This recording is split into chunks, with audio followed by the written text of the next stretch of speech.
Hey man, it's me, Kevin Smith. Are you listening to the right podcast?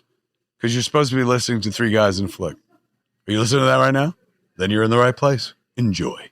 Ladies and gentlemen, please take your seats. The show is about to begin. I have nipples, Greg. Could you milk me?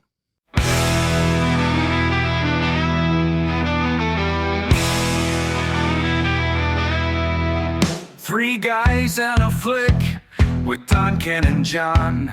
Dive into the movies well after the dawn. From the good to the bad to the wildly absurd. They give a fuck about films.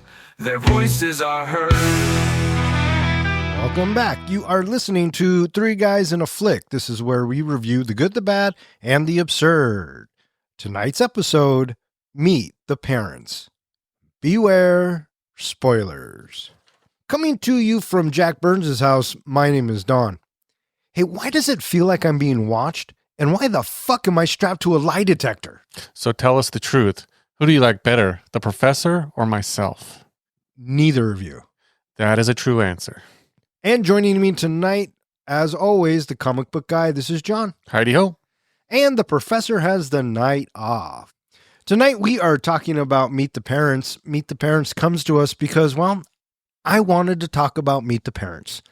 Why did you want to talk about Meet the Parents? I wanted to talk about Meet the Parents because I love this movie. And this movie is probably, to me, for myself, one of the most quoted movies that I know. The bit about the Samsonite, just everything that came along with this movie, it was very memorable to me. And it makes me laugh every single time I watch it. And not a lot of comedies will do that. And if a comedy can do that, it is a great comedy. And to me, Meet the Parents is a great comedy. Do you remember if you saw it in a theater or? Oh, I definitely saw this in the theater. Robert De Niro is like, I mean, he's my go-to, or one of my go-tos, right? I love De Niro. And who would have thought he was so fucking funny? Well, didn't he do like Analyze This or something right before this movie? Yeah, Analyze This came out right before this one. And before that, there was another one, Midnight Run and We're No Angels, kind of more on the comedic side. But if you look through his filmography, you know, Godfather, Heat, Cape Fear, I mean, he goes on and on and Taxi on. Driver. Yeah, they're all serious roles. But the comedic chops on this fucking guy, get the fuck out of here. Him and Denzel are like the total package of actors. They can do everything. I read that he, after doing Analyze This, wanted to do more comedy and wanted to get into more comedy. And so that's why he took this role. Oh, thank God, because him as Jack Byrnes, the fucking classic character. Absolutely classic. Yeah, if he didn't take it, the next choice was Christopher Walken. Okay, I could buy that.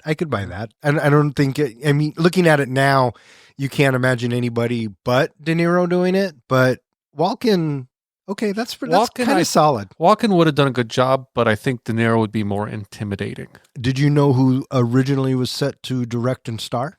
I do know that the original director was supposed to either be Sondheim or Spielberg, and Spielberg was attached to it at one point. Right. And when he was attached to it, Jim Carrey was going to be the actor, and the movie was written to be very slapstick for Jim Carrey. In fact, he's the one that came up with the last name Fokker.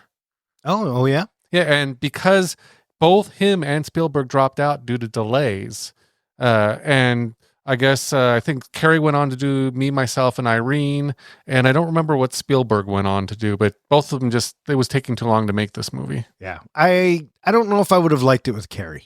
I'm not a huge Jim Carrey fan to begin with, so, but I mean, if Spielberg trusts him. It would have been, I think, very, very slapstick, way too slapstick to make this movie really work. Yeah. Yeah. And I think what makes this movie work is the comedic conversations that these characters have. Every conversation to me in this film is memorable, and at some point in every conversation, they manage to make me laugh. So, yeah, well, originally the writers, the director, everybody was for this movie trying to make it feel like an anxiety dream, and that's what they told Stiller that they were going for. And it does kind of feel like your worst nightmare with some kind of just anxiety dream happening. Oh, absolutely. Released on October 6, 2000, Meet the Parents was directed by Jay Roach, screenplay by Jim Hertzfield and John Hamburg, based on the 1992 film Meet the Parents by Greg Gillia and Mary Ruth Clark. Music by Randy Newman. And it stars Robert De Niro, Ben Stiller, Blythe Danner, Terry Polo, James Rebhorn, John Abrams, Owen Wilson, and a bunch of other fuckers. How'd this movie do, Don? This movie was made for $55 million and brought in $330 million. So not bad. No, it's not bad at all. In fact, they made back the $55 million in 11 days. Oh, wow. Yeah. Well, back in 2000, that's not bad, right? Mm-hmm. So $330 million is not too bad. Do you know what other movies it was competing with? back in 2000, let me see if I can take a guess. No. The number 3 movie of that year worldwide was Castaway. Okay. Number 2, Gladiator. Oh, okay. Okay. And number 1 worldwide box office, Mission Impossible 2. Did you ever see Mission Impossible 2? Yes, I have seen the first 2, maybe 3, and then kind of stopped after that. All I remember from 2 is Cuckoo Pants' flowy hair. John Woo did it. You know who John Woo Yes. is, the director? Oh, yeah, And so, Face Off. Yeah, so everything's slow motion. So anyways. So Jay Roach, where do we know him from, the director? Jay Roach is famous for directing the Austin Powers trilogy. He also did a hockey comedy, which I absolutely love, called Mystery Alaska. Did you ever see that? No, I haven't even heard of that. Russell Crowe. It's about a team in Alaska who challenged the New York Rangers to an open field pond hockey game. It's absolutely brilliant. And then he does Meet the Parents and that trilogy, Dinner for Schmucks, The Campaign, and the last notable one, I believe, which isn't TV, is Bombshell. So, yeah. I believe he was married to Susanna Hoff as well. You know who that is? From the Bengals. Yeah. Oh, come on. In the 80s, who didn't have a crush on her? Oh, I'm not saying I agree with you, but I'm just saying that's who he was married to, if not still married. I'm not sure.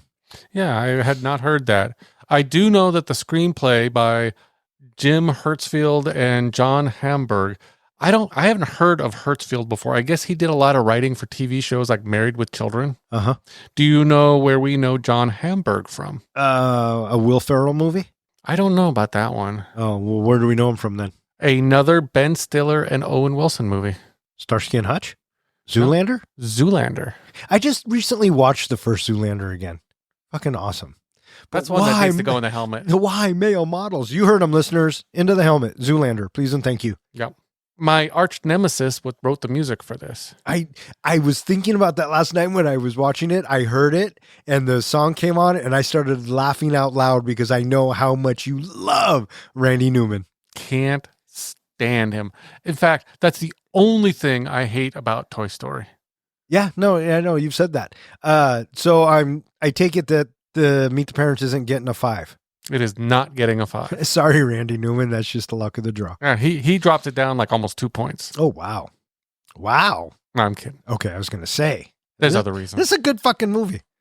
But I did not know that Randy Newman also did Major Leagues. Yeah. And Awakenings. Oh, I didn't know he did Awakenings. Yeah, I got him down for Major League, Awakenings, Toy Story, Monsters, Inc., and then Meet the Fockers. Yeah. As well as this movie. Yeah. Yeah. So he's a busy guy. Oh, yeah. Randy Newman's pretty famous. Now let's talk about, we already mentioned him a little bit earlier, but like you said, this movie probably wouldn't have done as well without Robert De Niro. I don't think it would have been as funny. Mm-hmm. I'm sure Walken could have pulled it off or whoever they would have got to play Jack Byrnes, but him and Stiller have great comedic timing together. And what I love most about this film is it's conversational comedy. Mm-hmm. And so you have to be invested into the conversations and the characters in order for any of that to work. And just with facial expressions and the fact that you're feeling super awkward for Greg, and it's a very awkward, tense moment. They just pull it off so well. And so, yeah, Robert De Niro can do no wrong. Well, they feel like opposites of each other. Oh, yeah. So Stiller, how did you think? Do you think he was the right person for this? Oh, movie? absolutely. I feel his anxiousness, and I feel how uncomfortable he is. And the scene where he is at the airport counter and she's trying to book him a ticket and how long it takes. First of all, that's a real thing. I don't know why. To this day, it takes people at the counters forever, and it's the of the keys. That's so true. But the way his annoyance and just frustration, and he's just given up at that moment, I feel it. So I loved Ben Stiller in this. This is one of the reasons why I hate to travel. Exactly what you were just talking about. I've had all kinds of really horrible experiences traveling.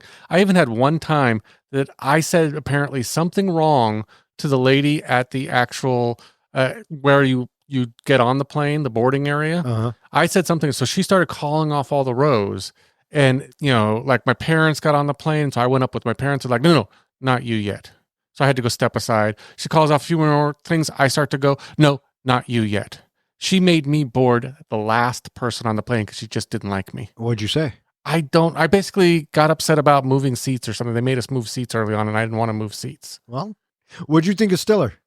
I thought he was okay. I did really feel like he was a good opposite to De Niro, but I also feel like maybe there's other people who could have played that role as well. Yeah, well, no, you're wrong, but Yeah. that's just your opinion, I suppose. But again, we were talking about this a little bit before the show, but I always thought he came off kind of as a dick in the movie, really grumpy, really moody, especially the way he talked to Pam. And then I realized, I don't really caught the fact that he was going through nicotine withdrawals. It really connected in my head that that's what was making him so angry throughout this movie and so edgy. And I'm telling you, that gum don't work for shit. Yeah. Trust me. What would it do to the cat? Probably make it sick. I was thinking it would just throw up, but Yeah. apparently it made it go into turbo mode. Oh, yes. I never put that together. Yeah. That he eats the gum and then tears up the shit. And goes crazy. Oh, okay. There you go. Blythe Danner, the one who plays Pam's mom. Yeah, I know her from just two movies. Which are? I know her from Paul Uh-huh. and Tu Wong Fu. Oh, yeah. Yeah. That's And the we only two we things I know reviewed from- Paul. Yeah, well, we have, but we never released that movie, did we? Nope. You know who her daughter is? No, I do not. Gwyneth Paltrow. Ooh. There you go. Not bad genes there. No, not at all.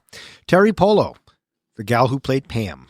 Yes, and we have actually reviewed another movie with her in it. All right, hang on. Let me think about that for 1 second while I say this. I don't like Pam in this movie. I think that she hangs Greg out to dry and she doesn't come to his rescue. And it's kind of fucked up how he always runs back to her. And if I were Greg, I wouldn't have married her. I would agree with you up until a point. Throughout this movie, she constantly does things that she doesn't take Greg's feelings into consideration. The way that she hangs all over her, ex-fiance, the way she didn't tell him about the ex-fiance before he actually gets to meet the ex-fiance, the way that she sides with her father all the time. But in the end, she makes that phone call that basically where she says, I'm sorry for not being sympathetic to your side. I should have been more on your side, and I'm really sorry. So it hits her at the end that she did kind of throw him out, hang him out to dry. Yeah, whoop-de-doo, Basil. Okay, what movie did we review with her in? Oh, fuck, I don't remember. The Arrival. She was in Arrival? Wasn't she the lead in that one? No, that's Amy Adams. Amy Adams. I had her, she's in that movie. I looked her up. Well, there you go. Owen Wilson. What do you think of Owen Wilson in this? He was okay. I wouldn't say I always like him, but I think he does a good job in the movies that he's in. I really like him in Cars. That's probably my favorite Owen Wilson movie. But he really wasn't much there wasn't much to him in this movie. Oh, but when he was in there, it's pretty fucking funny. I read that he ad-libbed most of his lines. Yeah. Jay Roach cast Owen, Stiller, and De Niro specifically because he thought they could ad-lib a lot in this movie. Oh, well. And so he let them just kind of go to town on whatever they wanted to do. That was a good choice on him because I thought it was hilarious. Yeah. Anyone else in this cast jump out at you? Well, of course, Jinx the cat. The cat? Did you know that there were two of them? Yeah.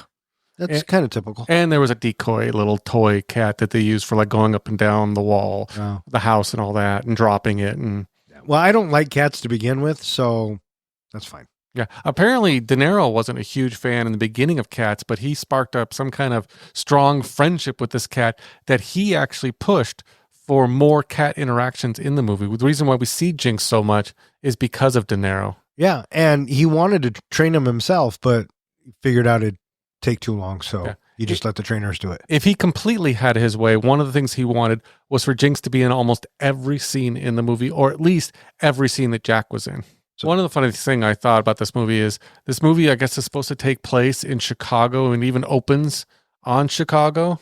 But none of it was filmed in Chicago? None of it was filmed in Chicago. Welcome to Hollywood magic, my friend.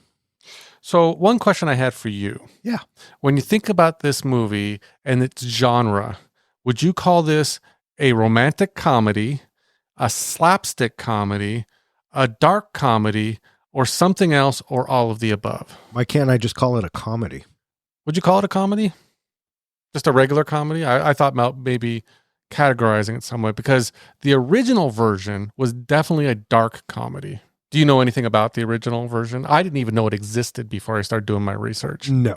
Yeah, I didn't know. This is actually a remake of a 1992 film called Meet the Parents that had $100,000 budget, was shown to a few independent group, theaters, things like that, but never really got very far, and they couldn't get it to be picked up by the bigger theaters. So the guy who wrote it, directed it, starred in it, helped produce it, he ended up just trying to sell the rights to it, and that's how this movie got made. How the Ben Stiller De Niro movie got made is he ended up selling the rights. Well, the original one, as I mentioned, being a dark comedy, was very much darker than this movie. It was still apparently very funny, which I want to see a version of it. The whole point of that movie was a guy stops at a gas station, tells the gas station attendant that he's going to meet the parents, or he's going to go ahead and propose to his current girlfriend. So the gas attendant tells him this horrible story about his friend Greg, who did the exact same thing and went through a whole bunch of mishaps, and ended up the whole family dies in the end. And so he talks the guy out of proposing to his girlfriend. Yeah, that's pretty dark. One thing I thought was kind of interesting is directors are always kind of doing things to their actors to try to get them into the mood or get the best acting out of them. And two of the things that Roach did in this movie is he purposely kept De Niro and Stiller apart so that they would kind of be aloof with each other and not very... They couldn't form a friendship or become connected. He wanted them to be very standoffish with each other. Yeah, and it totally works because their relationship is very cringy, and it's not until the very end where they kind of have it out that it actually works. And so that's why I think they decided to go with the other two movies because of that chemistry and that bond. So yeah, for sure. The other thing that I thought was interesting was Jim Roach purposely made sure that Stiller's wardrobe was very uncomfortable and that Stiller hated the wardrobe because he wanted that to come across in the screen, this discomfort that Greg was having with his clothes. Yeah. Yeah. And it showed. It fucking showed. When you're a fool in love and nothing goes the way you planned and no one cares. Greg Fokker, a nurse from Chicago, is excited to propose to his girlfriend Pam Byrnes during her sister Debbie's wedding at her parents' home on Long Island. He plans to ask her father Jack's blessing and propose in front of her family, but his carefully laid plans hit a snag when the airline loses his luggage, including the engagement ring. Upon arriving at the Byrnes home, Greg meets Pam's parents, Jack and Dina, as well as their beloved cat, Jinx. Although Jack initially appears cordial, he quickly becomes suspicious of Greg and openly criticizes his career choice as a nurse. Greg's awkward attempts to make a good impression only worsen the situation, such as when he gives Jack a rare flower, which Jack fails to recognize despite claiming to be a retired florist. The tension heightens when Jack subjects Greg to an impromptu lie detector test, leaving Greg even more uncomfortable. Pam later explains that Jack's florist profession is merely a cover for his real identity as a retired CIA operative. further increasing Greg's anxiety. So this movie starts off with a kind of like a home video shot. I guess Terry Polo's ex-husband actually shot that. That's what I heard. It was actually a home video. Yeah. And we get your favorite artist, Randy Newman, singing the song. So right there, you're probably going, oh, fuck. Did you see this in the theater? I believe I did. Had you seen this before? Yeah, I have seen it a few times. Oh, okay. So I think right there, when I'm watching it this time around, is when I started picking up my phone and surfing my phone a little. And then we open with Ben Stiller at hospital. He's practicing, his proposal thing, and it just shows us that who he is. And I love how the patient says, "Thank you, doctor. You have gentle hands." Well, I like before that, the guy's like, "Ooh, ow, ooh, ooh, ooh," and we find out he's doing a catheter. Yeah. They tend to pinch. And then, Greg snaps off the line, "Oh, I'm not the doctor. I'm a nurse." So, I mean, they're throwing that at us right up front that he's a male nurse. And not that there's anything wrong with that. That was Ben Stiller's idea. Yeah. To make him a male nurse. Which fucking works out brilliantly because some of the lines and conversations later, it all comes back around and it's just funny shit. And so we learn that Pam is a teacher and she's got these little shits. And what'd you think of the bit where he comes up to school to meet her, but he's prearranged the kids to line up? I like how he keeps having to move because they're misspelling the word. And I kept thinking, she's got to know something's up because, I mean, this is kind of taking kind of long, right? Mm-hmm. But I would say then she gets that phone call. And then it all goes to shit, right? She finds out that her sister's getting married and it's in 2 weeks to Dr. Bob. And Greg's like, oh, fuck, I can't ask her now. Well, that was, I had a few things I wrote down that I thought were a little strange. And the fact that she's just finding out her sister got engaged and they're getting married in 2 weeks. Well, they say. Did that seem a little odd to be so quick turnaround? Well, yes, it does, but not out of the norm. They even call it out. When she's on the phone with her sister, she's like, isn't this a little sudden? Yeah. So, yeah, it's all taking place really fast, and Greg's like, fuck, right? Mm-hmm. Do you know why we don't see her sister in the future movies? Because she's dead. She died after this movie. She died in 2005. Yeah, but they kept her character. They talk about her, and they refer to her, her sister Deb. And so they decide that they're going to go to Pam's parents' place in Long Island. And so now Greg's got to ask for the father's permission. He gets that because of the conversation Pam and Debbie are having. Yeah. And so now we get to the airport bit. And I love that as he's going through security, they have that little device or something that you have to stick your bag through. I didn't think his bag was that big. Well, I don't think that thing ever existed either, which I thought was funny. But no, it wasn't. His bag wasn't that big, and because he does not want to check it, right? You know that they're setting up. It's almost foreshadowing for the fact they're going to lose his luggage, and you know that the ring is in the bag, so he's going to basically lose his ring. Oh yeah, you see this coming a mile away. Mm-hmm. Yeah, and so they fly to Long Island. And when they get there, naturally, they lose his fucking bag. I like the bit where he's standing at the counter and because I've lost my bag before and it fucking sucks. And well, I didn't lose it. Some dickhead picked it up and took it halfway. Apparently it wasn't the lady at the counter. No. Well, yeah. Come on, man. You lost my luggage. Well, she didn't technically lose his luggage. So she's not wrong. She's not wrong. But I like the bit where the baby spits up on him. Yeah. Because that smell will not go away. And right after they're saying he has to go the whole weekend wearing this outfit. Right. And so they rent a car and they drive to Pam's house. I want to know at which point in this movie, if you were Greg, that you would have turned around and gone home. Would it have been at the baby or later on in the movie? Oh, it would have been later on. Okay, so let me know when we get to that point that you would have said, fuck this. Probably at the point they told you couldn't smoke. Oh, well, maybe. But see, I would have found a way. Okay. So hiding up on the roof? Okay. You play dumb games, right? So anyways, they get to the house and this is where we first meet De Niro and the mom. What'd you think of the interaction between the meeting? I thought it was cutesy because, the daughter comes up and she does the little games with dad and the mom is really nice. It seemed like just almost like the perfect family. And he was kind of coming this as the oddball out in the perfect family.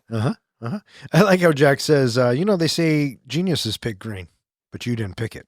So he keeps taking these digs at Greg, which as a father, I get, right? I do the same thing. You'd be exactly that way. I am exactly that way. Yeah. So how often do you pick on your daughter's boyfriend? As often as I can. Mm-hmm. So what did you think of the initial interaction between Greg and the family? Oh, I thought it was great. I thought that, you have the plot line of him not having his luggage. So he's kind of stuck in what he's got. And so now he gets to borrow some of Jack's clothes. And just the dynamic between them, I felt very awkward. It felt very uncomfortable. One of the things I was trying to notice some of their film techniques, and I don't know if I saw this exactly correctly, but when the family first comes out the door, they kind of do a shot of what almost appeared like De Niro was higher than everybody else and looking down at Greg. Did you notice that as he came out through the frame of the door? Oh, yeah. Yeah. And kind of that God mode of he's above you kind of thing. Absolutely. Yeah, I always notice that stuff. What'd you think of the bit where they have to go to the store? And then they have that conversation in the car about Puff the Magic Dragon. It's funny. I had to look that up. I wanted to know if it was true about the rumor of, I always thought the rumor was true that it was a song about marijuana. And? It is not true. Oh. Well, at least according to Peter, Paul, and Mary, the writers of the song, it is really just about a boy losing his innocence and becoming an adult, giving up childish things. By smoking marijuana. But they named the kid Jackie Paper, and Puff the Magic Dragon. I know. I don't know. I think there's some truth to and it it was Peter, Paul, and Mary. Yeah. I mean, come on, guy. It's my dad's favorite song, by the way. Does he know about? Oh my God, I can just see your dad now. Puff is the name of the boy's magical dragon. He'd be exactly that way. And so they get to the market or whatever because Jack has to pick up some Tom Collins mix, but we know that Jack's kind of on the sly right now because there was a phone call that he took, so we know something's going on. Well, there's that, and we see him pouring out a full bottle, a brand new bottle of Tom Collins mix. Mom's like, I just bought some. I thought I just bought some. Nope, that stuff gets away from you. And I like the bit I like about this is Greg picks up what he needs, and then he goes asks for an expensive bottle of champagne, and the guy's response is, "Well, you could buy a lot of mums." Well, he goes, "What's the most expensive bottle you have?" A $13 bottle of mums. Yeah. Well, don't you have something I can get for like $100? You get a lot of mums. Yeah, that's what I just said. Yeah, I thought that was funny. I thought like he wanted the patch, but they're like, "Well, we have the gum." Which, again, that gum don't work for shit. But smart of them to think of that. Yeah, but this is one of those things that, I did laugh a lot at this movie, but there were certain scenes that I felt like Greg just fucked himself over. When he grabs he's watching, Jack out doing whatever he's doing, and then he grabs the magazine and starts talking about breast pumps and all that. He could have just said, "Oh, I just grabbed something random. I was killing time." He didn't have to say, "I'm into breast pumps." It doesn't work if he doesn't do that. I know it's in the script that way, but I just thought the character Greg is just making himself look like an asshole, like very weird. Well, he's nervous and his fucking nerves are getting the better of him, but he's not lying. Right? I'm just thinking, who does that? Greg Fokker does. So there you go. Speaking of Fokker, I guess, did you hear that this movie struggled with the rating? Yeah, the MPAA made them prove that Fokker was an actual last name before they could use it. Yeah, because they didn't like how often that name is used in this movie. The mom says, just so we pronounce it right, how do you say your last name? Oh, just like it's spelled. Fokker. Fokker. Yeah. And then so they get back, and now we get to the dinner scene. What'd you think of the dinner scene, at least? Again, kind of awkward, but it seemed to start out well until they asked the Jewish guy to say grace. Oh, I love that. And the grace he comes up with, I guess, is a lyric from a song. It's actually a lyric from a musical called Day by Day from the musical Godspell. I've never seen that musical, but I guess I don't know which part of it was, but I think the ending was. Probably where he says day by day by day. It's so good. Yeah. And then we learn that We have Greg thinking that the urn is a camera, and he does all little fancy things. And then what does he find out? because Jack has a new business, like small little spy cameras, which makes sense because he was in the CIA. But then he finds out that it's actually Jack's mom in the urn. And this is fucking hilarious. When De Niro reads the speech, so funny. Just everything about it just makes me laugh. This was another one of those things that as soon as they introduced the urn into this whole thing, you knew something was happening to that urn. Yeah, absolutely. And you knew that the fucking cat was going to be part of it as well because they set it up. They set it up by saying that Jack teaches Jinxy how to use the toilet. Well, it's really not that hard, Greg. But mom says, yeah, but ever since then, any chance he can get to dig, squat, and drop or whatever it is, he takes it. So she had to move all of her plants. So when the urn hits the ground, naturally, right, what's going to happen? In the original movie, that was one of the gags they kind of had in the movie. They didn't have the cat in the movie. It was a dog in the movie. But in the original movie, there was a antique or something portrait of the mom above the urn, and somehow Greg knocks the painting down, hits the urn, and destroys both of them. Yeah, well. So they do the similar things in that movie. So you knew that was going to happen with the urn. And yeah, the cat, I think, was the funniest part, seeing the cat take a squat. And I mean, how do you come back from that? Right? I mean, that's just, ugh. That would have been close to my point of saying, yeah, I think I'm going to go. Yeah. Well, I mean, you kind of have to be aware of your surroundings when you're opening a bottle of champagne, you would think. That's what I'm thinking. Especially a $13 bottle of Mums. I have had champagne corks go in the wrong direction, so I am very cautious with them. Yeah, see? And so he lives through it, luckily, and then they're in Pam's room, and this is where Jack comes in, and he says, you know what, don't worry about it, it's okay, blah, blah, blah. And then they figure out that Greg's going to sleep downstairs. But my favorite bit about this is after Pam goes to bed and mom leaves, it's just Jack and Greg, and he says, I'm from the 21st century. I know you've probably had premarital relations with my daughter, but as long as you're under my roof, keep your snake in your cage for the next 72 hours. Yeah, I do like that, and I've had that talk before with parents of women that I was dating. But one of the things that we mentioned earlier was about Jack's business with the cameras. Wouldn't you have assumed that every single thing in that house could be a camera? I'd be afraid to do anything in that house. Oh, probably. He even had a camera in the freaking bathroom. I know. Well, he had to find out who flushed the fucking toilet. But yeah, I missed. Did he advise him at some point early on not to flush the toilet? Oh yeah, yeah. He says, "Don't flush this toilet because it runs." Mm-hmm. Right. And so Greg gets downstairs, and then he's listening to a conversation about him that Pam that Jack and his wife are having about him through the vents. Yeah. Right. And then he slips and falls and he cracks open the secret room. What'd you think of the secret room with the lie detector in it? That would have been something that I think a red flag for me. I would have shit my pants. And I'm surprised Greg doesn't shit his pants. But when Jack comes down and that's he where says, I would, yeah.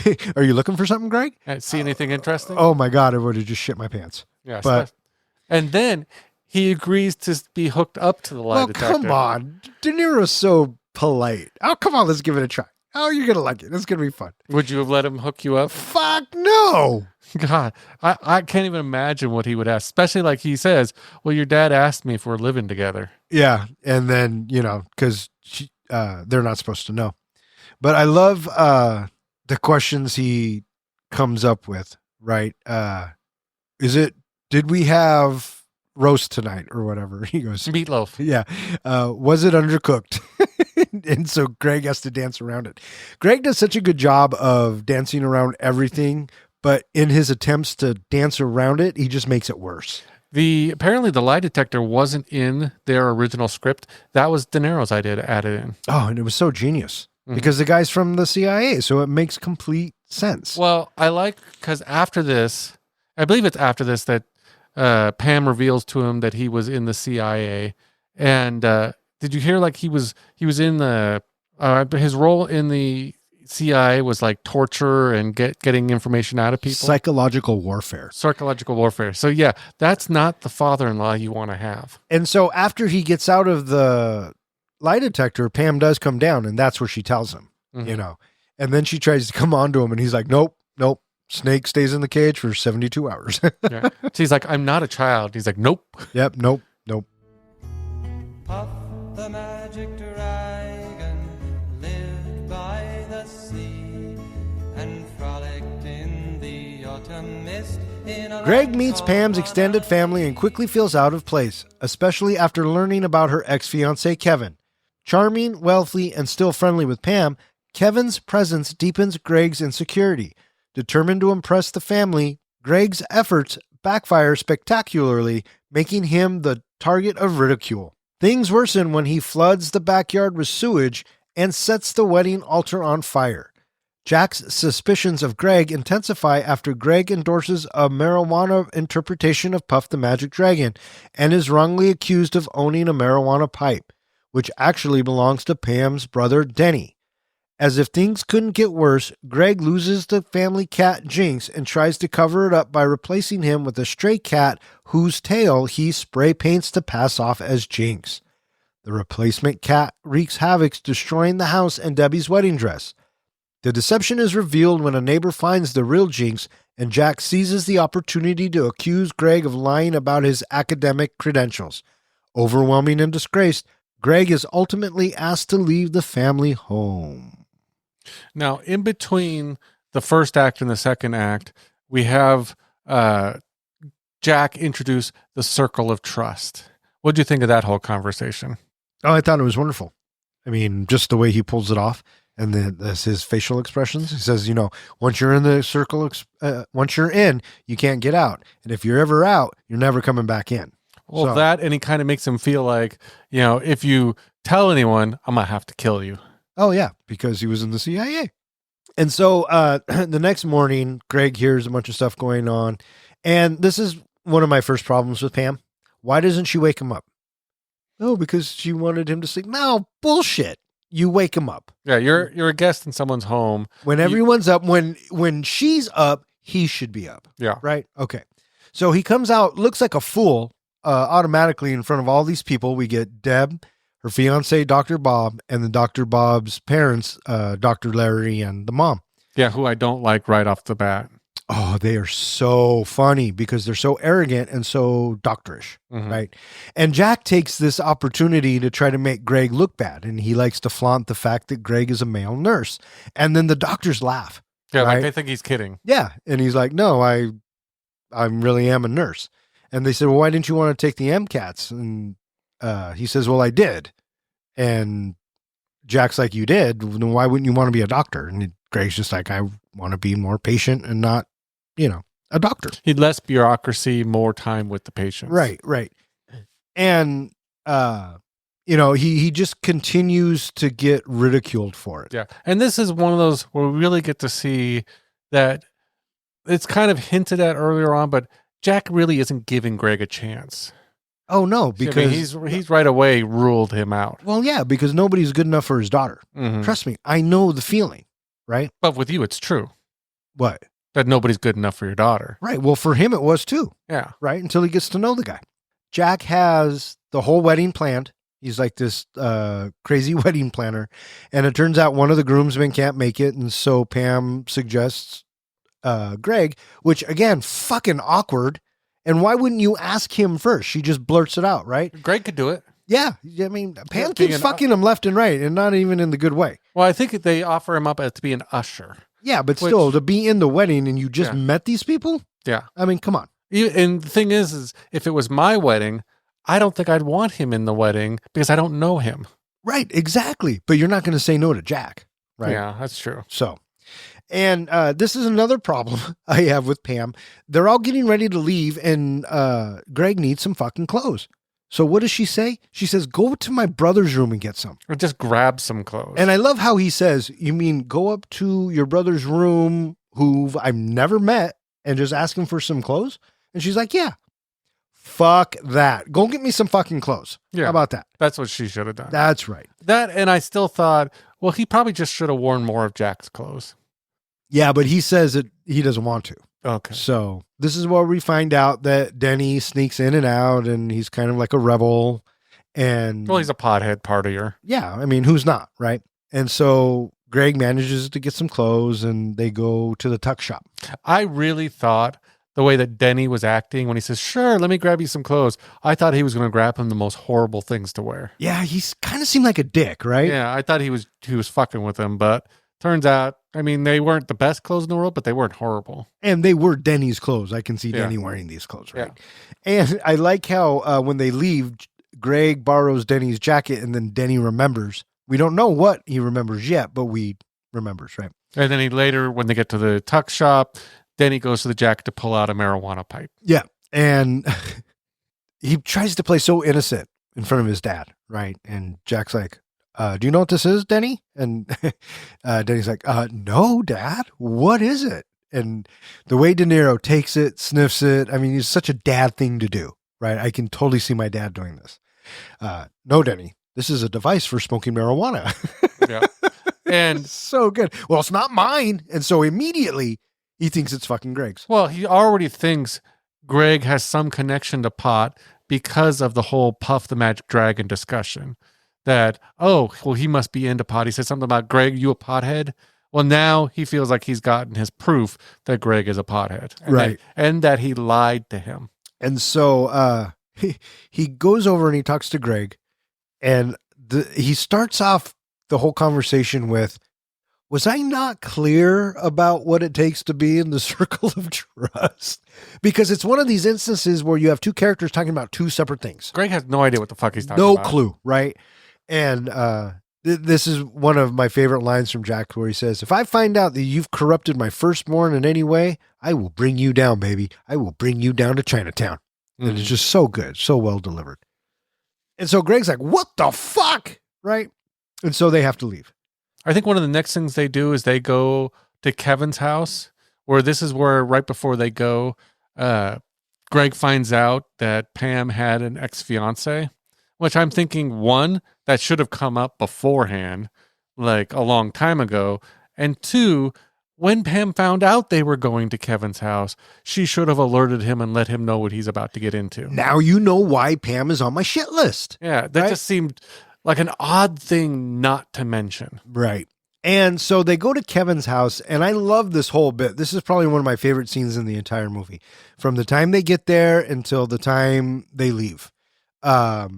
The comedic timing on all of it is great. The way Owen Wilson plays off of Ben Stiller and vice versa. And then you have Jack. Jack's just throwing in these little quips, right? Left and right. Some of my favorite are, he loves to point out that Greg's a male nurse. Mm-hmm. And I just think that is so funny, right? And then they have to play, they're going to go swimming, and This they is want to play where- volleyball. This is where I had to think, because Kevin kind of comes off as just the nice guy, but the swimming suit that he gives to Greg seemed like a dick maneuver. Like he did it on purpose to really embarrass Greg. What do you think? Maybe that's all he has. I don't think we get to see Kevin's swimming suit. We get to see Kevin in a swimming suit, and he's wearing a short style swimming suit. I looked for it. Oh, well, there you go. So he had other swimming suits. Well, fucking Greg didn't back down, did he? Yeah, but Julie did say she wants to see me in that swimming suit. So we get the volleyball game. And first of all, Greg didn't even want to go swimming, didn't want to be part of it, didn't want to play, but was kind of forced into it. And okay, Pam, he's your boyfriend. Why is he not on your team? I thought that too. Why would she choose to be on Kevin's team and not be on her boyfriend's team? But this scene gives us some of the best lines that I think go very underrated. And some of them are by Dr. Larry, right? Mm-hmm. They're getting creamed. Greg's team, which is Jack, Dr. Larry, and Denny, right? And they keep saying throughout the scene, just spike the ball. Just spike the ball. Just spike the ball. Do you know how to spike the ball? And they're all huddled up, and Jack's just not having it anymore, right? He's kind of all pissed off. And Dr. Larry says, well, if Florence Nightingale here would play defense. And Greg's like, Larry, I missed one shot. And Larry's comeback, it was a big shot. It's just so, it just makes me laugh every single time. And then Jack is telling the people what to do. And he says, Greg, I'm not expecting much of you, but do you think if I set the ball, you can spike it? And Greg looks at the net and turns back and goes, yeah, I'd have to be pretty high, but yeah, I think I could. Jack's response, I bet you would, Panama Red. Do you know how many times I've said that to my sons? I can see that. I bet you are, Panama Red. So funny. Absolutely brilliant. But the best part about this whole thing, I think, in my humble opinion, and we all know how humble I am, is when he finally does spike the ball. And when he comes up from the water, it's all in slow motion. And he's so proud of himself. He's like, fuck you guys. I just did it. And then he sees the blood. And then he sees what he did. And it all goes to shit. Well, there's that. But I like the way the shot, like you said, he comes up slowly. And as he's hitting the ball, you see Debbie's face as the ball is coming straight at her. And to me, that was one of the key moments of this, is just the panic in her face as it hits her in the face. Oh, because it's a no-brainer. You know what's going to happen. But my thought, too, is the way that everyone reacted to it, like, Jesus, Fokker, it wasn't on purpose. It wasn't his fault. They told him to spike the ball. They pressured him to spike the ball. He wasn't aiming it at her. Oh, I know. So I wouldn't have blamed him for something like that. You never know. You weren't in the moment. Yeah. But the way he's been treated thus far, it's natural. But again, why doesn't Pam say what you just said? Why doesn't she defend him? Right, exactly. So fuck her again. Yeah. So they get back home, and I like what Denny says. He says, damn, I can see Voight backwards on your face. Yeah, I thought that was great. I don't know if I caught that the first time because it was so subtle, but yeah, that was funny as hell. And this is where we find out that that the Byrnes' sewage is backed up, and now their lawn is all flooded. And Kevin, who made an altar earlier, is supposed to carved it out of one piece of wood, and 70 hours is supposed to deliver it, right? But the sewage is overflowing, and Jack's like, did you flush that toilet? And Danny even says to Greg, man, you're doing great, bud. Well, earlier on when we see that Jinx uses the toilet, Greg watches him use the toilet and everything, gives him a little privacy or whatever. And then Jack comes in and asks him, did you flush the toilet? Did you think before we see the whole end thing that maybe Jinx did flush the toilet, or do you think that you suspected Jack right away? Jesus, Or fucker, said the cat doesn't have any thumbs. He can't flush the toilet. That should answer your question. Yeah. I kind of thought, at least in the beginning, that Greg was telling the truth about things. Not even a little bit. So I thought maybe Jinx did and he was going to see it on the video at the end, but no. Greg lied. Yeah, no, not at all. And you were talking about the delivery of the wooden thing or whatever it is, the hoopah, as he called it, like a hoopah. What'd you think of spraying the family with the shit? Oh, I mean, that's comedic gold. You knew that was coming as the truck was backing up. Yeah. And so before this, Greg's on the phone with the airlines trying to find his fucking bag, and that's where he delivers that brilliant line. And Jinx is fucking with him, so he lets him outside, which he was not supposed to do because Jinx does not possess the survival skills. He realizes what he does, and so he chases Jinx up the fucking roof. Up the trellis, yeah. And he finds his pack of cigarettes, which Pam threw up there earlier. And I would have done the same fucking thing. I would have sat there and just fucking had a cigarette because this is just fucking ridiculous. You would have probably been a little more cautious about how you put out the cigarette. Oh, that dude just throws them. Yeah. I mean, you play dumb games, right? Like I can say this all night long. Well, a lot of it, again, going back to it, is Greg fucks up his own life. He makes a lot of mistakes in this movie, does a lot of dumb things. And I'm thinking at that point that you've had so many things go wrong, I would have been walking on eggshells not to do anything else wrong. Yeah, well, at that point, I think he was out of fucks to give. Like even the fact that he let Jinxie outside, what the fuck was he thinking? Well, he wasn't. He was pissed off about his bag, Yeah. right? Because a bag did get delivered, but it was the wrong one. He couldn't open it. And he kept telling Jack, there's something in here I want to give Pam. And I want to talk to you about some stuff. I don't know what the fuck happened in the tuck shop, but let's talk, right? And so Jack's like, okay, cool. And then, of course, when he can't unlock it, he leaves the room. Jack comes in, unlocks the suitcase with his little lockpick. What do you think about the fact he just gave him a speech of, there's something in here I want to give him, and then, or give her, and then now Jack is pulling out dildos and strap-ons and leather stuff. And Yeah, it was fucking hilarious because Jack's like, what the fuck is this, right? And so Jinx is on the roof. Greg is having a smoke. He sees Jinx. He tries to rescue him. Can't do it. dives for him. He also overhears Jack on the phone speaking Thai. Oh no, Dina. Jack speak Thai real good. And he throws the cigarette out into the gutter, which naturally catches on fire. And it naturally breaks. And we were already told that the altar had a bunch of lacquer on it. And so Greg lands up burning down a tree and the altar.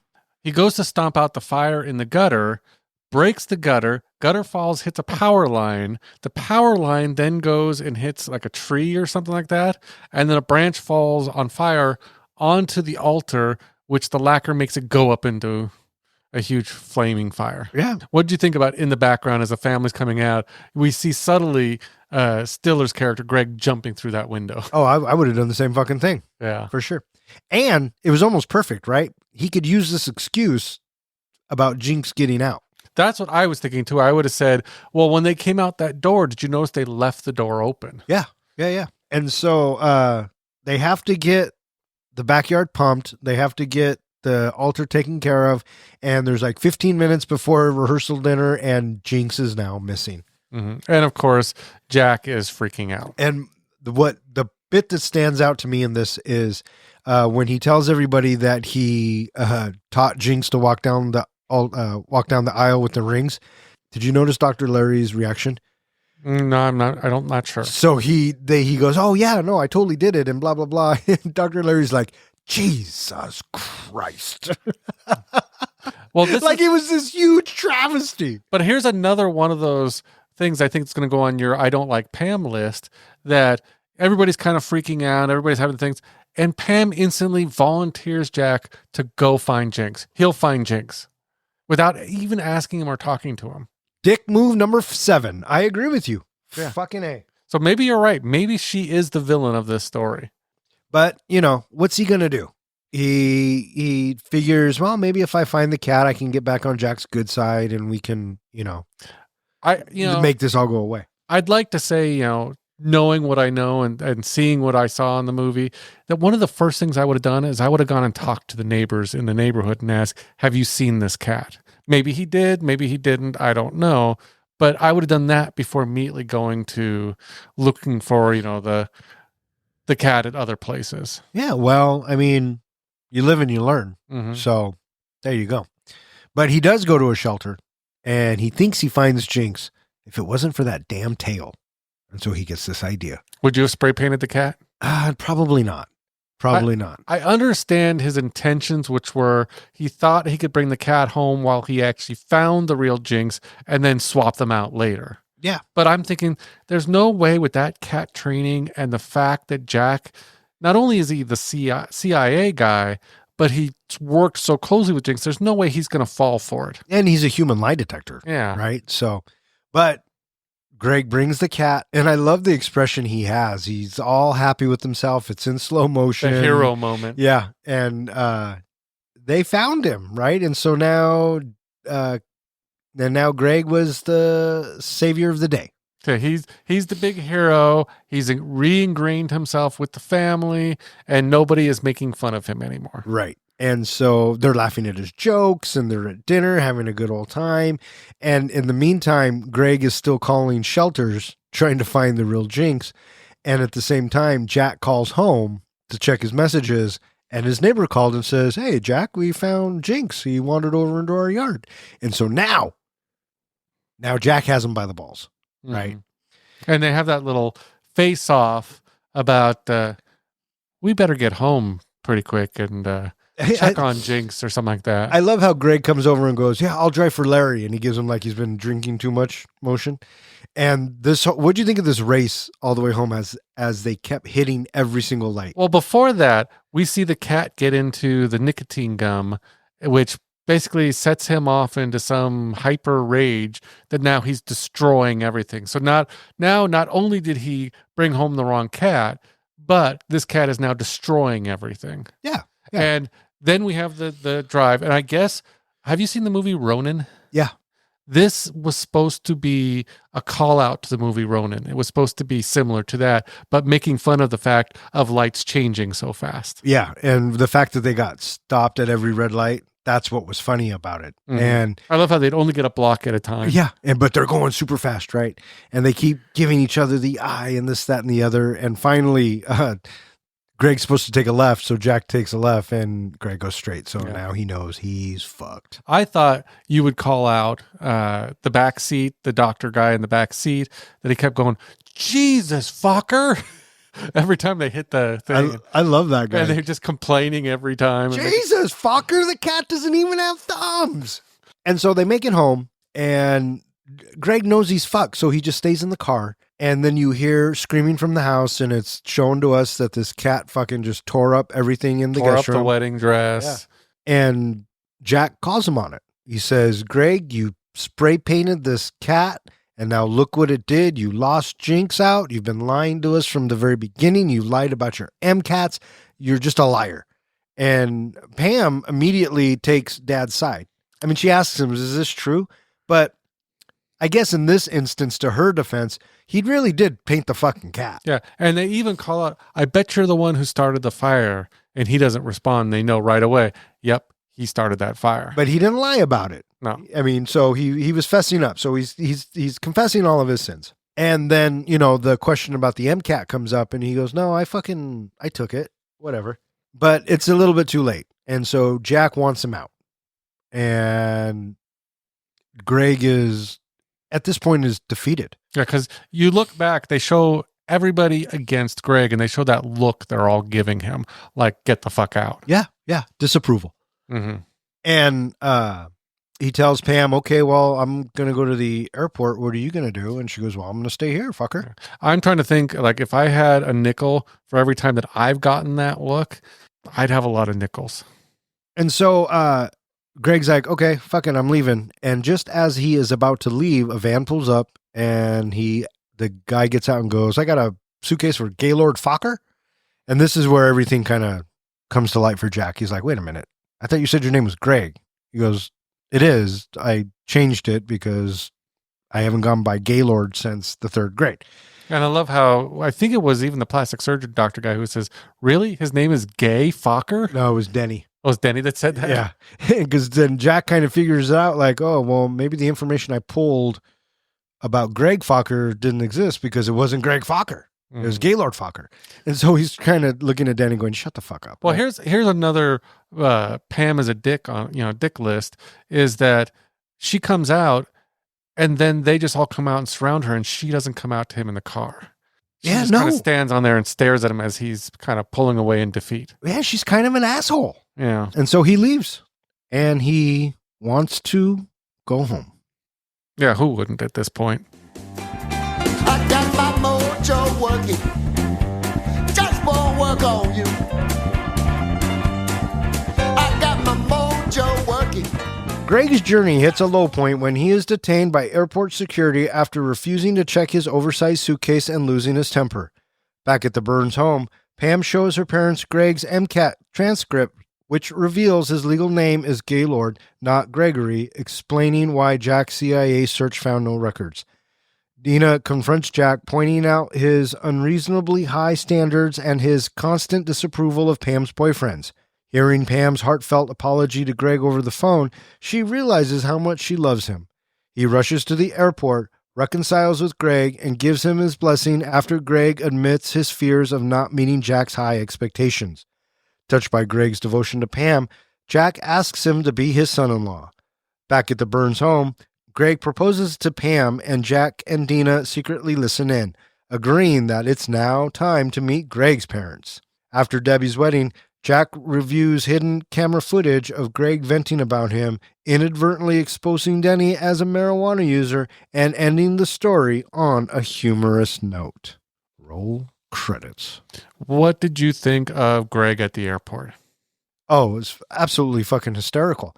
My favorite bit in that is after the lady gives him his ticket and he has to go get on the plane and there's no one there and she won't let him on. My favorite bit is after they have their interaction and he goes back and stands in line and she's waiting and then she calls the next row and he comes up. The look she gives him like, oh, hi. Like he hasn't been standing there. I don't know why, but the interactions he has at the airport made me feel kind of a planes, trains, and automobiles vibe. Oh, sure. Especially the way that they kind of talk to him and treat him. Oh, yeah. Yeah. I can see the correlation there. So they're on the plane, and now naturally his bag won't fit. So they tell him to check it, and then he just fucking loses it. He's like, I'm not checking my bag. That's right. But all this bad shit happened because you made me check my bag. I like how he says, how are you going to guarantee it? Are you going to go down there with the guys with the earmuffs and physically put my bag into the plane? She's like, no. And so, yeah, he gets thrown off the plane. For saying bomb, bomb, bomb, bomb, and back off, bitch. And so during this time, Pam calls Greg's parents. And Greg's parents fax over, I guess, the copy of the MCAT scores. And she gives them to Jack. And not only did he pass, but he had very high scores. Yeah. And, he's starting to question, well, did I do the right thing? Maybe not. And then this is where, okay, Pam, finally you step up, right? You got the scores from his parents, and then she calls him trying to make amends, and she's really sorry, and she realizes that she fucked up. And well, this is also where Dina, the mom, calls out Jack on his shit. Yeah. That nobody's ever going to be good enough. And you didn't even like Kevin when Kevin was dating Pam. You treated him like crap until they were broken up, and then you became friends with him. Yeah. And so Jack has to self-reflect on that, and he overhears Pam, and so he says, fuck. All right, I guess I'll give this dude a fucking chance. And so I love as he's driving to the airport, or he's downstairs, he goes, he uses the actual alphabet, the military alphabet thing. He actually uses the correct phrases, but as soon as he gets to GAY, the guy on the other end starts laughing. Gaylord Fokker, on American Airlines, blah, blah, blah. And so naturally he stops Greg gets himself kicked off. Yeah, he gets himself kicked off and taken to the holding area or whatever. And so if Greg hadn't thrown a fit, he would have left. He would have missed the plane. Jack would have missed him. Mm-hmm. But as it turns out, he didn't. And Jack gets him out of jail. But he says, but before we do anything else, you're going to answer some fucking questions for me. And he gives him the human lie detector test. And this is where Greg tells us, he goes, I love Pam, but I don't know if I want to marry her anymore because you're a fucking nut. Yeah, you have issues. Yeah. Jack starts to recognize that and kind of accepts it and realizes that Greg really does love Pam and he wants to marry her, and he gives him his blessing. And then it's kind of funny the way he does it too. Is it almost feels like he's proposing to Greg when he says, "Will you be my son-in-law?" Yeah. Instead of Greg asking for permission, he proposes to Greg. Yeah, that's exactly how it happened. But one of the nice things about this scene and what I appreciated about this scene is it felt like the first time these two characters have actually been honest with each other. Like Greg, because he even sounds different when he's telling him about how crazy he is and how you scare the crap out of me. He's being honest with him for the first time. Yeah. And so they go back to the house and Greg proposes to Pam. Well, he wakes her up with flowers and everything. And he proposes to Pam. Mm-hmm. And I like how he uses Jack's Circle of Trust bit, and then how Jack takes credit for it up in bed. That was my idea. Yeah, that look he has, he's so proud of himself. Well, you like how Jinxy delivered the ring? Oh, yeah. I mean, just as Jack had planned it for Debbie's wedding. Right? Mm-hmm. And so Pam says yes, they're going to get married. And one of my favorite lines in this movie, he goes, well, Jack says, well, there's only one thing to do. Meet his parents. And then I'm thinking sequel, right? It's so good. So good. And then we cut to the wedding, and what's his name? Greg is sitting in between Jack and Dina, and everything's Did you happy. notice they were holding hands? Yeah. I thought that was a little odd. Why? He was being supportive. He was being the new son-in-law. One of the things I thought was cute, and I don't know if I caught it the first time, but I definitely caught it times after that, was, do you see they still used the burned altar? They just wrapped it in flowers. Yeah. And I thought it actually looked good that way. Yeah, I thought it looked fine. But yeah, I mean, it was the bones were still there. I so. missed what Debbie did for a wedding dress. Did you notice that? Nope. Okay, I was wondering if they somehow fixed her dress or if she chose a different dress. Yeah, no, I didn't even pay I'll have attention. to go back and see if I can look up that. Yeah. And so, yeah, it kind of ends on a high note with Greg being accepted, and they're going to start planning a wedding, and we get a fucking sequel.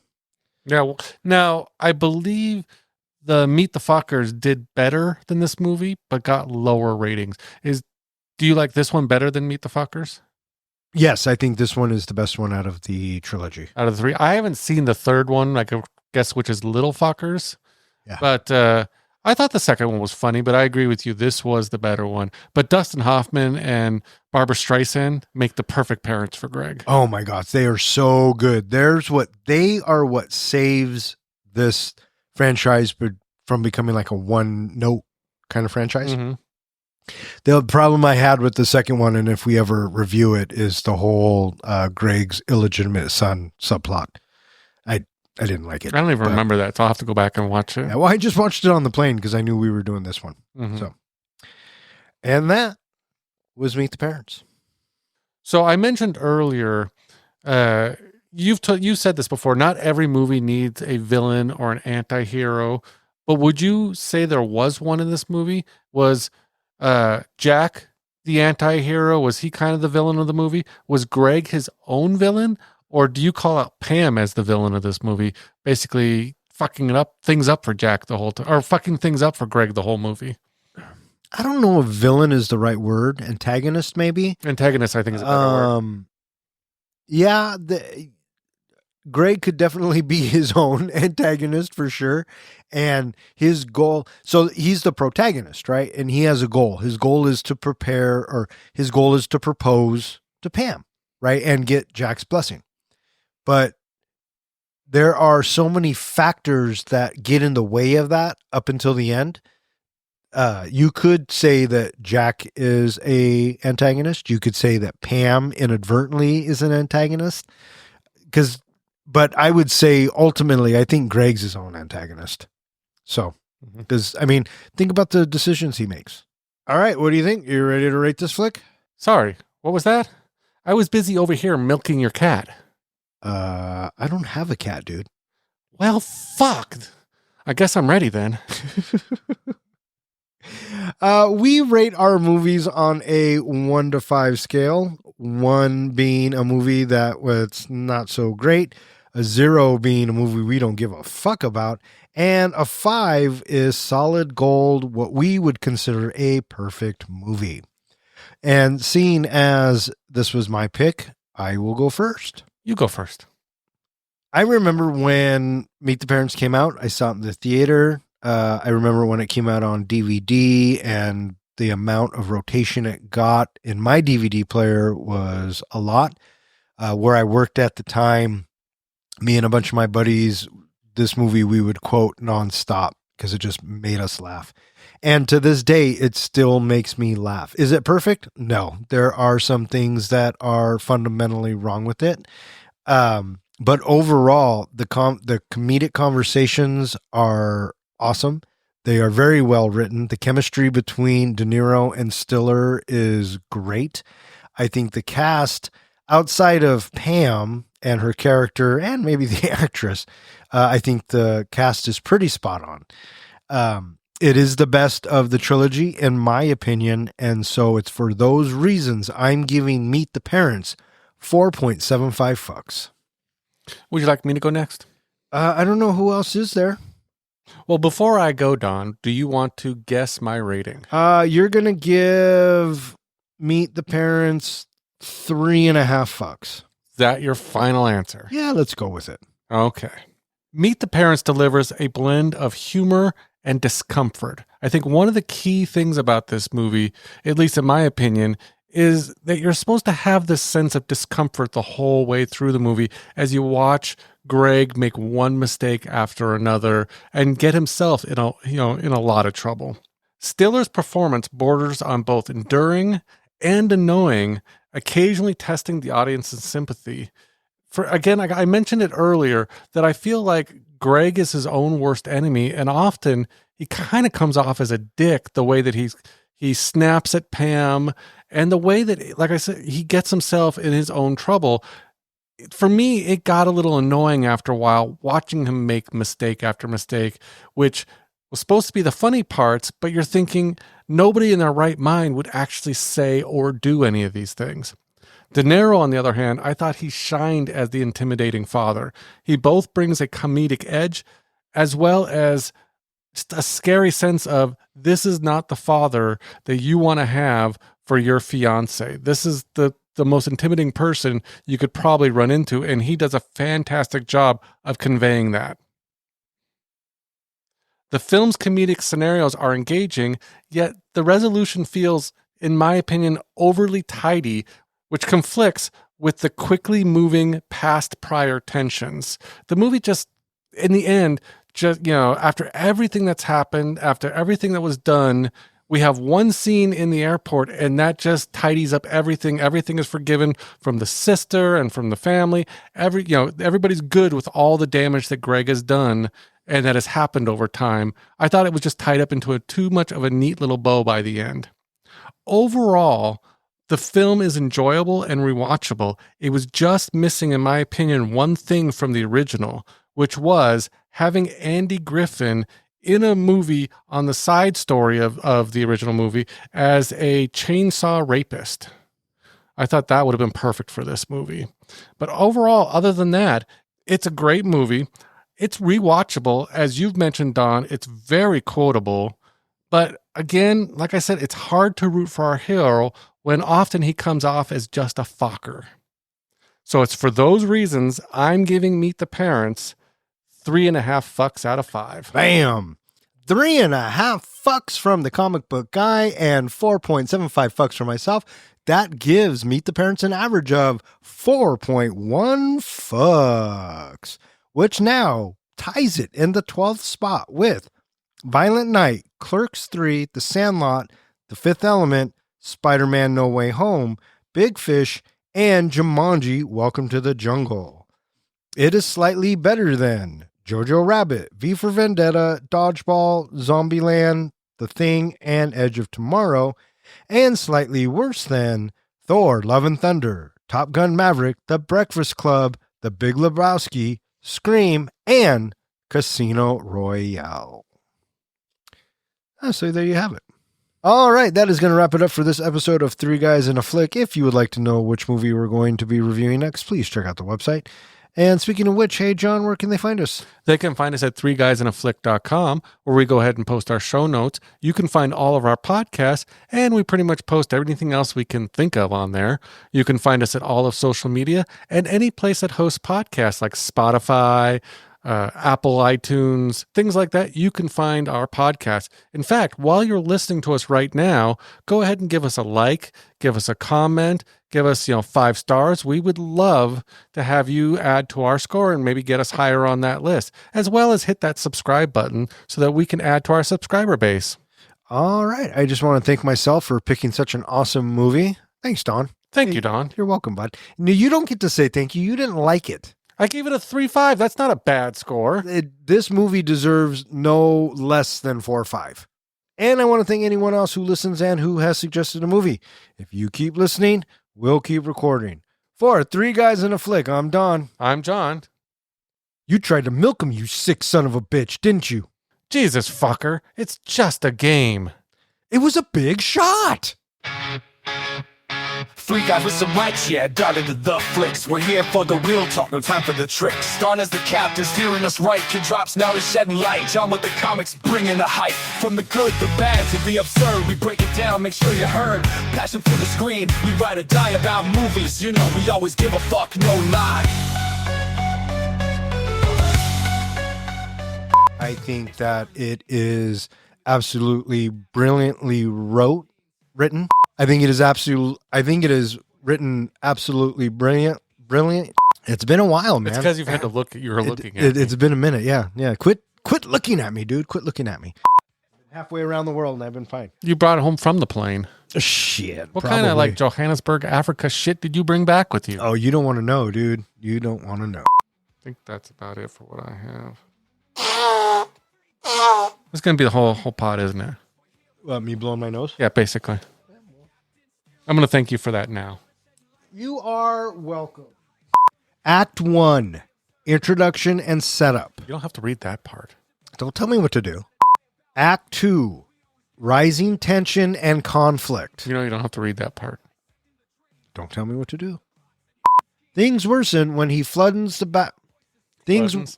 What? Floodens? All right, that is going to wrap it up for this episode of Flea. Flea guys. For 3 Guys in a Flick, I'm Don. I'm John. And we will see you at the movies. I don't know, I just made that up. All right, what do you got? I got 2. I think I have 2 too. Hold on. So we'll go back and forth. They're pretty obvious though, so you go first. All right, I'll go first. First one I have is Meet the Fuckers. I have Eat My Parents. Oh, that's a good one. I didn't even think that one. Mine is Meet the Suckers. Ooh. I have Meet My Penis. I feel like you embodied more of the spirit this time than I did. Yeah. Meet the Cummers. Yeah. Eat My Penis. I like Eat My Parents. Eat My That's Parents. funny. Julie didn't like that one. I wonder why. You got a cat for me to milk? Got anything for me to milk? You have nipples. Right? I have nipples, John. Could you milk me? I could give it a shot. All right, well, come on, let's do it. All right, may all of your days and nights be filled with happiness. All right, fuck off. Good night. Catch the vibe as 3 guys in a flick, keep the passion alive.